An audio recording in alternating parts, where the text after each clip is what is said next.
All right, friends, welcome to the Contractor Sales Academy podcast. It's Tom, Derek, and Steve here today. What's up, boys? How's it going? The temperature, how's that? It's beautiful now. What's that? The temperature's up. It's beautiful now. Nice. It's time to make some money. Derek's got a new teammate, new team member. Tell us about that. I do. We've welcomed Baby Reed into the world. So future CSA superstar. That's yes. awesome. That's how I like to refer to him, a CSA member in training. Absolutely. He's going to be shin-fooing his teachers and stuff. So, Mr. Jones, what would happen if I got one of two ways to approach this assignment. Which one makes the most sense to have a conversation about? Yeah, that's interesting that you say that. Please tell me more. Yeah. Homework. That's good stuff. So, speaking of CSA and training and all that stuff, that's kind of a little bit of what we're talking about here today. There's a lot of talk out there, guys. You know, everybody's a keyboard hero or talk about how great they are and this and that, but we kind of have a different take on that. I know, Steve, this was kind of your idea to talk about today. So what's behind this? So I'll start with a real story. Last night, my son, he for the first time ever, he's in our pond business, and he's now running his own cleaning crew.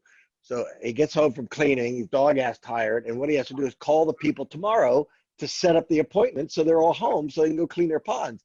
And he comes home and goes, man, I am so tired. The last thing I want to do is call these people and set up tomorrow. I'm like, all right, here's your choice. You know this stuff that you say you don't want to do? This is what most people don't do. They don't do the shit they have to do to be really successful. So if you do this shit, you're going to be really successful. If you don't do this shit, you're going to be average.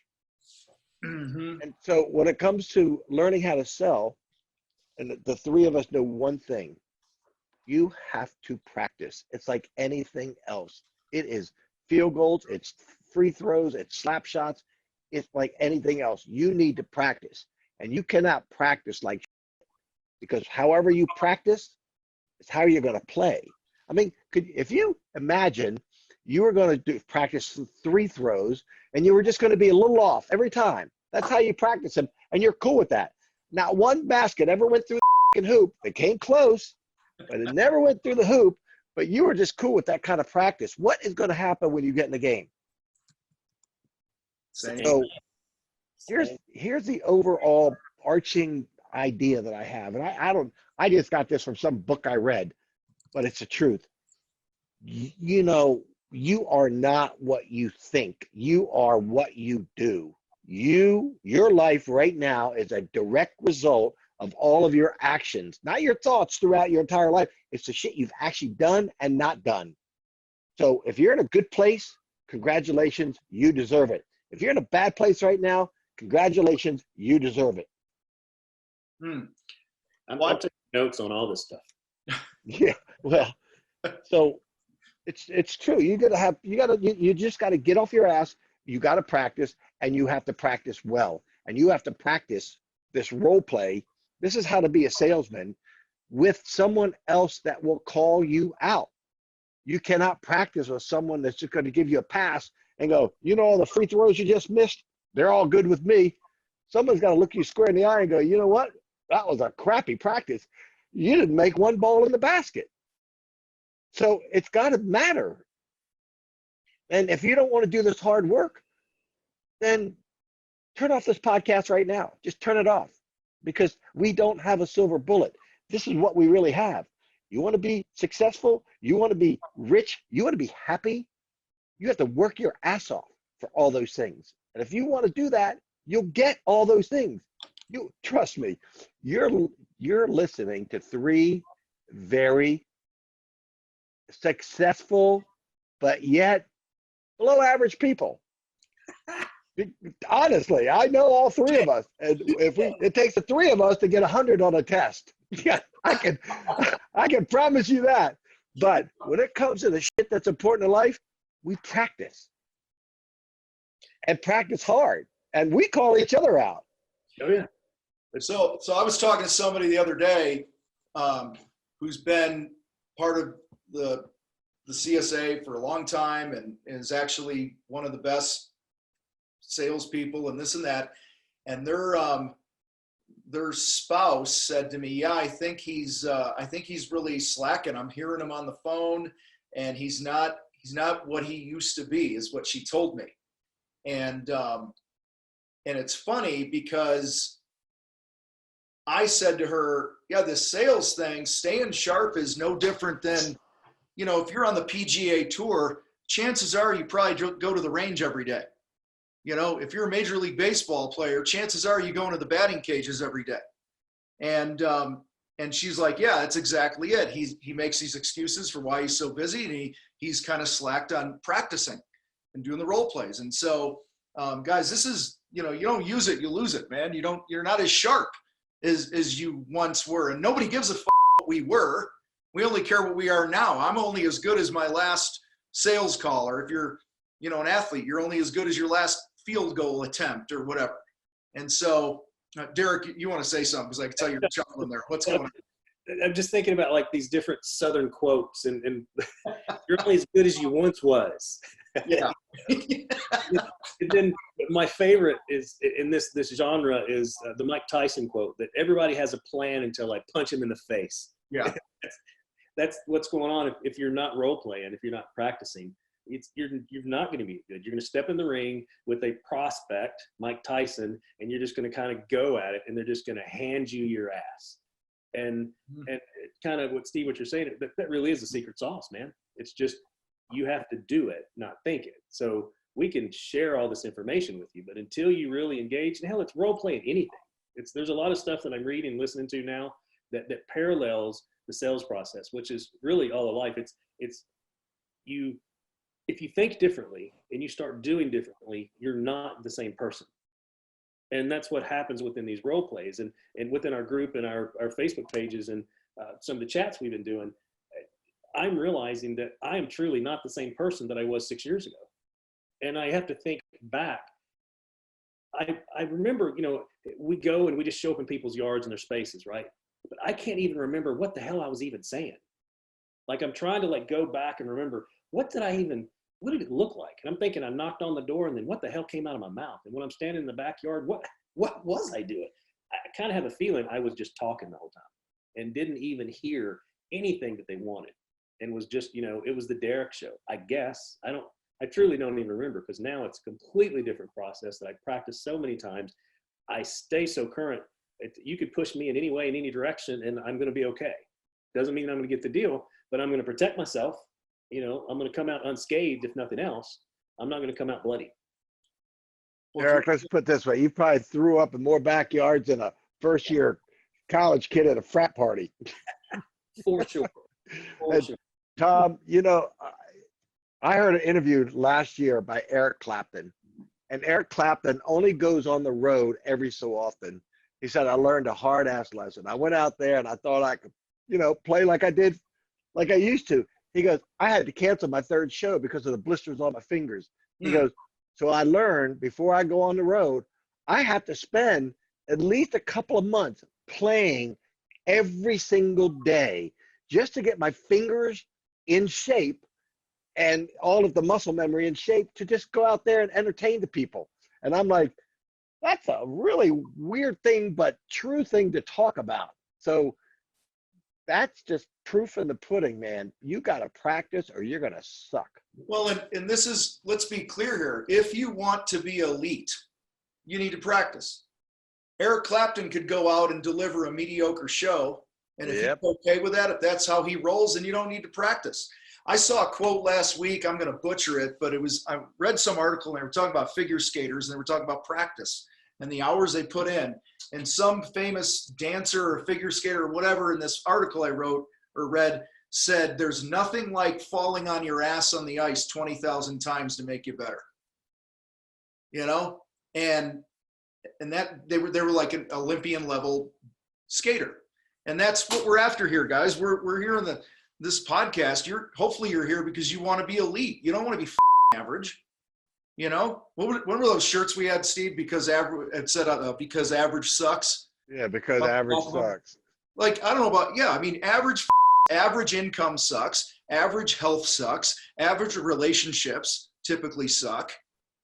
You know, if we want to, I don't know. That's just how I roll, man. I know you guys do too. I want to be the top 1% of whatever the I do. And so I could talk about one of my sisters because she'll never listen to this podcast. Like I was visiting this weekend and she was telling me how us rich people are evil. You know, people with money are evil people. And I'm like, and I was trying to explain to her that your job in life is to have your cup runneth over in everything. You didn't wake up and go, you know, I'm going to be an excellent husband, but a super shitty brother today. I mean, your job is to be good at everything that you do. And if you're good at the money thing and then you make a lot of money, it doesn't make you a bad person. And the point is, well, I don't want to tell you my point. The point is, she was very closed-minded and didn't understand that you can be whatever you want to be if you want to work hard enough at it, period.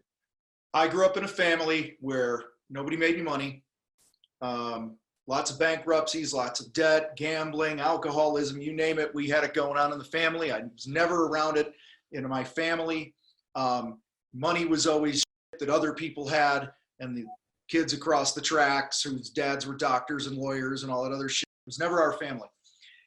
And I used to have this, I remember working for my uncle as a painter. He's a painting contractor, and we'd be painting a house, a brand new construction, gorgeous house, and the owners would pull up and they would, you know, walk around the house. It's their dream, right? They're building their dream and they're happy and they're out there. And I remember I used to look out at them and it'd be those self, you know, involved rich people. Like I literally would have this. I remember another time I'm in my $400 beater Chevelle that I bought. And this guy in his Beamer Mercedes pulls up next to me. I actually wrote an article about this. I don't think I ever published it. I should share it sometime. And I remember in this article I wrote, I looked at him and I just hated his guts. I'm like, his perfect hair, and he wasn't dirty and sweaty like I was. And all I did was judge him. Here's the point that I'm trying to make here in a long way. Took the long way here.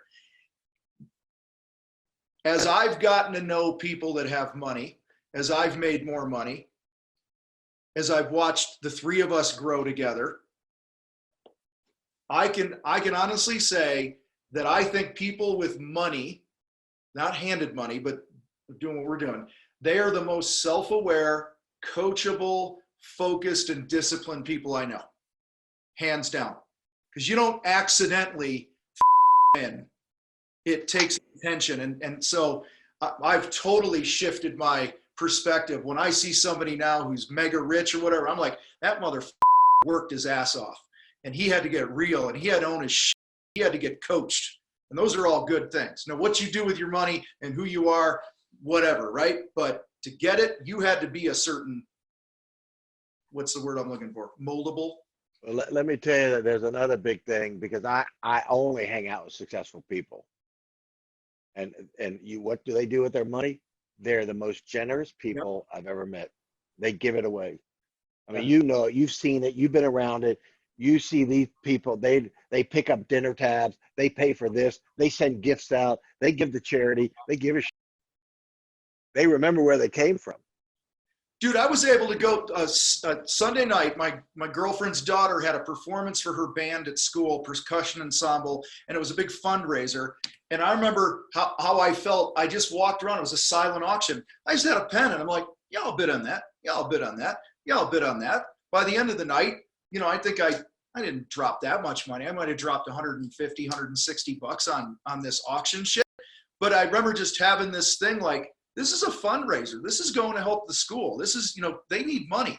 Like, I'm a high school football coach. I know they need money in these schools. And so that generosity can come out, you know? So if you're like Tom was, if you're listening to us right now and you see wealthy people and you go, that mother, you have bad thoughts about those people, all you are really doing is projecting what you think about yourself onto them. You can't call yourself a piece of shit, because it's just not what we do. So we will lash out at someone else, but we're really mad at ourselves because we could be them. You can't. I'm here to tell you, you can be them. Well, let's talk about how to become them. And yeah, everybody listens to podcasts, everybody listens to YouTube stuff, but it goes back to, you can't think about it, you have to do it. Well, it really does get into the role play. So we share a lot of stuff on podcasts. We share a lot of free stuff. Tom pumps out an unbelievable amount of free content. But you can practice that stuff by yourself. I mean, it's like yoga or anything else, or sports or whatever. You can do it by yourself. But when you get around other people, you become a master. You're a master in training. So you hear us talk about all this stuff. So why would you even want to join our bridge program? It's to practice, and it's to practice with the right people, and it's to elevate your game, because when you act this stuff out, you truly become that person. And so practice is really acting, and then all of a sudden you forget who you were, because now you have a skill, how you have a reflex. And I mean, that's really what it is. It's how I've elevated. It's how Tom's elevated. It's how Steve's elevated. We were around people, but we weren't just around them, because it just doesn't like literally just rub off. All of a sudden you see what they're doing, and then you start having a back and forth. So how about we share a little bit about like really what a role play looks like and what that is? Because I know a lot of times we talk about how we've gotten here and what you should do and shouldn't do, but I don't think we ever really talk about what it looks like next steps, if you will, when they come over into the bridge and what they're going to do. So let's do this. Let's just do a little quick role play, and we'll just go through the first 2 steps. In other words, the motive and the money. We'll go through the first 2 steps only, just to give them an idea of how a conversation would start and how you get kind of into it. And we're going to do an abbreviated version of it. Sure. So let's just do it like that. Derek, you get to play either contractor or salesman, and Tom, you get to pick the industry. And you pick any industry you want, because we're going to show you how it doesn't really, you don't even have to know your industry to figure out if we're going to be a good fit or not. And I want to play salesman, because that's the other thing. It's so easy to basically wuss out and go, I'll just play customer. I want to take salesman. Tom, pick the industry, and you can play the customer if you want to. Let's go. Let's see here. Let's go remodeling. Cool. Okay, you got to play the customer, Tom. You play the customer. All right. So, all right, and I'm gonna critique as we stop. Like, I'm gonna stop as a customer, and I'm gonna tell you what Derek's doing, because I already know. Well, then if you're gonna tap in and do that, then I'll be the customer, and you just. All right, you play the customer, Tom. And what's going to happen is, I already know right now. Remember Derek told you he should go out and throw it in people's backyards because he had no goddamn game plan.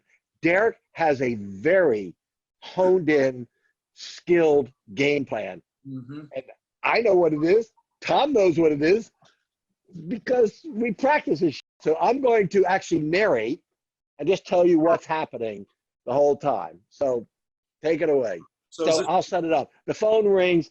Derek, the salesman, is calling back Tom, the homeowner, who has already sent Derek pictures of his kitchen that he wants remodeled. Cool.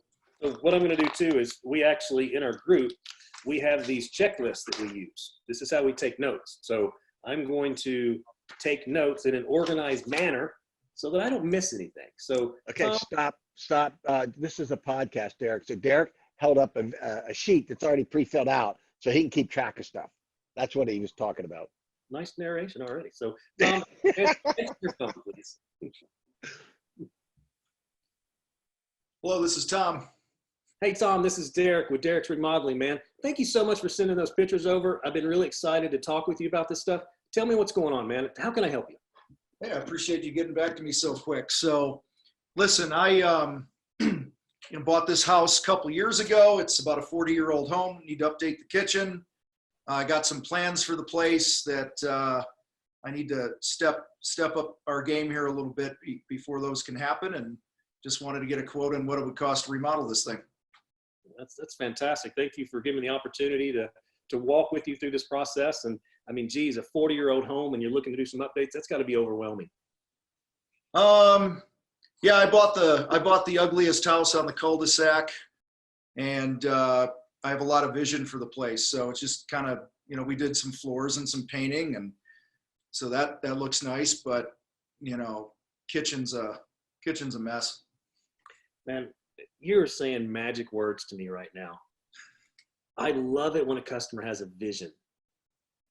Tell me what I need to know about your vision.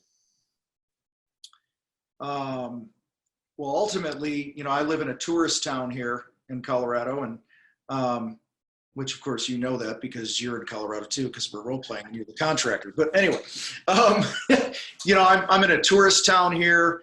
We get there's a ton of Airbnb business and stuff, and I'm really looking at this being a first-rate investment property for me. I want to build up a portfolio of a few different homes, and this is one of them. And it's, you know, we have to make the inside and the outside really kick ass, and got to have a nice kitchen. So that's where Stop. Now what Derek's doing is asking questions and shutting his mouth. And it looks, Derek's looks easy. And I know you're listening going, oh, I could do that. Bullshit. You cannot ask a question and shut your mouth. It's really hard to do.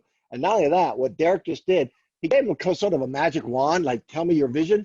And he just found out something really important. It's not a personal thing. It's an Airbnb thing. That's a whole different animal. So by asking a question and shutting up, he's already ascertaining information that most of us would never even freaking get. Continue. Yeah. So, you know, I got to get this thing done, and kitchen, I got a kitchen to do, and I got 2 bathrooms I got to do, but yeah, that's where we're at, man. No, thank you for sharing that. It's, man, an Airbnb in a tourist town, that's exciting. So the first thing I'm thinking about, like any home, the kitchen is really the heart of the house. Mm-hmm. So, I mean, like, talk to me a little bit. Like, what is it about the kitchen that you want to do? Give me some ideas. Well, it's just dark, and it's really narrow, as you can see in the pictures. You know, it's, and I don't know what our options are, but I'd like it to just feel a little more open somehow. Okay. So what I'm going to do here is, because this could go on and on and on and on, and I would dig on that. I would want him to paint me a bigger picture. But he said something else that I need to get to rather quickly, and it's timeline. So I'm going to like speed this up and go, Tom, I know we can make this happen, but I'm a little concerned here, and I'm a little nervous about what I'm about to say. Is it okay if I just talk openly? Sure. Stop. Derek's asking permission. This is key. He's actually asking permission from the customer to vanguard himself and say something really bad. And it's probably going to be about how I could dream on and on and on and blow you away and come up with a budget that's just not going to work for you or something like that. And Tom is agreeing to let Derek do this. Psychologically, this is huge. Continue. So before I go to budget, I wanted to touch on one thing, because this is really important in our Shinfu process of the motive, is understanding time. If this is an Airbnb, that's money. Tom needs money. It's a tourist town. So Tom, talk to me about timeline, because I'm concerned right now that I may disappoint you when I tell you what our schedule looks like. Yeah. So, you know, I certainly don't have a hard, fast date, but in a perfect world, you know, I'd want to take advantage of this summer season coming up, you know, and it's beginning of March now, and I'm hoping by, I don't know, mid to end of May at the very latest, we could have this thing on the market, you know. Yeah, no, good. We're good. I thought you were going to say that you needed something happening next week, so we're okay there. And this makes me think we need to expedite this a little bit to move it along and get you on schedule. This is going to sound crazy, but is it okay if we talk a little bit about money right now? Yeah, you can do that over the phone, right? Man, that's what I saw on your website. That's why I sent those pictures in. So yeah, no, it's I'm so familiar with this arena and understanding. I mean, I may not be able to give you the exact number what your kitchen's going to cost, but we can at least talk about what things cost. Is that okay if I share some numbers with you right now? Sure. Okay. I'm just gonna go like jump right in here, man. You ready for this? Yeah, you're kind of freaking me out. I mean, you're in the tourist town, you're in the hot spot, and the people that are traveling to these spaces want that killer space, and it needs to be updated, it needs to be modern. So it's not unusual, man, for a modern updated kitchen to be in the $50,000-$60,000 range. Okay. Wow, that was easy. Okay, so like, you ready for me to do the kitchen? Well, no, I'm just processing that, just thinking about all the other things I have to do around here. So Okay, all right. I don't know what that totally gets me. So I don't know if that's a good deal or not. Well, I mean, geez, how do we figure out if it's a good deal or not? Well, I suppose you'd have to come out here and do some design or something. I don't know. Don't you guys usually draw up some plans or something and do some ideas and blah, blah, blah?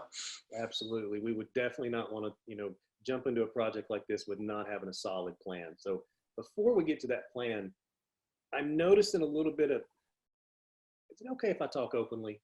Maybe even frank. Yeah, go for it. When I said that big number, I'm kind of getting the vibe that you're not really wanting to go that direction. Is that what I'm picking up on? It's a little more than a number I had in my head, but I was just thinking about the other things that I have to do, and what everything total is going to cost me. I got some things I got to do outside. I've got, like I said, I got 2 bathrooms I got to do as well. I see that. So I'm just kind of doing some math in my head there, Derek. Stop for a second. I want everybody to notice how effortlessly and skillfully Derek kind of rolled right into the whole money thing and asked permission, said you're going to hate me or whatever it is. He sort of front loaded the vanguarding. And then the most amazing thing Derek just did, you witnessed, is we all heard Tom's hesitation. We all knew it. It's the elephant in the room. And you have to have the courage and the skill set to bring that elephant up, because that's the bomb that's going to blow up in your face 12 hours from now, after you put 12 hours of work in and run out there and do all these measurements. If this 60,000 is going to blow up in Derek's face, it's going to blow up in his face right here, right now, before he wastes a lot of time on Tom. Yep. That's where he's at in the process. Let me add real quick, Derek, you went to the frank conversation without, you had an idea, but you didn't make an assumption and keep it to yourself. Like, oh, I'm sure he hesitated because it was too much money. And the reason I use that example about, no, I was thinking of all these other things. I've actually had clients, they don't have a problem with the money. Sometimes they're just wondering where they're going to pull the funds from, or they're thinking through timing of other things that they have to do. So what you did there is you put it in my court to really share what was going on without you making a total assumption. Like I said, you had an idea that maybe I was uncomfortable with it, but I just want to point that out. And so we'll just kind of step out of this, because basically what I'm doing, I'm kind of fishing. And I'll go to, actually I got to get on my call here. Well, we went 10 minutes over into my call. So give me 2 seconds to just notify everyone. Running long. Yeah, we're really good at a 20-minute podcast. Because you know what the problem is, we got a whole freaking life of stuff to teach these people, and it just can't. But let's just say like this: if you guys like this shit, if you like how we're talking, what we're talking about, and how this can affect your life, go sign up for the CSA The Bridge. Just sign up. It's $179 a month, and not only you're going to learn how to sell and make more money and get your time back, you're going to learn a whole different way to live your life. You really will. Absolutely. And if you're on the fence with this, guys, go to contractorsalesacademy.com. And right now I think there's a pop-up there where Christy pops up, and you can book a demo with Christy, who's on our team. And she could kind of walk you through what's happening here. So, go to Contractor Sales Academy, book a demo, and see what's under the hood a little bit. Share this with another contractor, and if you would, just give us a rating wherever you're listening to this, if you found value in it in any way, shape, or form. Derek, I know you got to run. So we will talk to everybody next time on the Contractor Sales Academy podcast. Later, gentlemen.